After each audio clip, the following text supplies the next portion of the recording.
যে কেউই দেখে ভাববে এটা বাংলাদেশে, কিন্তু না, এটা মালয়েশিয়াতে। আমি বাংলাদেশ থেকে এই ঢাল মালয়েশিয়া নিয়ে আসছিলাম লাকিসে করে। তারপরে এই ঢাল এখানে লাগানোর পর দেখা যায় ভালোই লেবু হয়েছে। এই লেবুগুলাই কিন্তু সেন্ট অনেক সুন্দর, খুব খেতেও কিন্তু খুবই স্বাদ। আমার কাছে খুবই পছন্দ এই লেবুগুলা।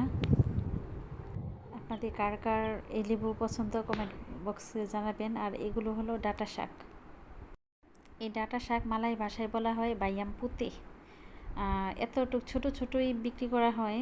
ডাঁটা শাকগুলো কিন্তু খেতেও খুব সুস্বাদু, আর দেখি কিন্তু খুবই সুন্দর লাগতেছে, মনে হয় যে ফুল বাগানের মতো। আর এগুলো হলো কলমি শাক। কলমি শাকগুলো অনেক সুন্দর। আমাদের কলমি শাক এবং ডাঁটা শাক অনেক অনেক লাগানো হয় আমাদেরই বাগান এটা।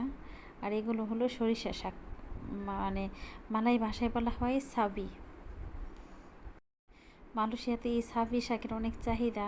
এই দেশের মালাইরা এই দেশের সাবি, কলমি শাক, ডাঁটা শাক এগুলাই অনেক পরিমাণে শাকসবজি পছন্দ করে, শাক খায়।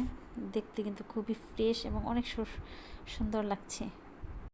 বাগানে এসে এই সবুজ শাকসবজি দেখলে মনটা একবারে ঠান্ডা হয়ে যায়, এত ভালো লাগে, মনটা এত ভালো হয়।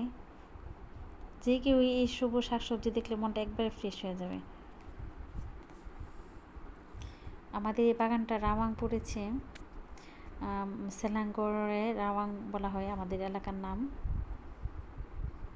তবে আমাদের এখানে অনেক কলমি শাক, ডাঁটা শাক, তারপরে লাল শাক, পুঁই শাক, সাবি শাক মানে সরিষা শাক অনেক অনেক করা হয়। আর এগুলো সকালবেলা, বিকেলবেলা, রাত্রে মানে মালয়েশিয়ার যে আড়তে ওইখানে এনে বিক্রি করা হয়।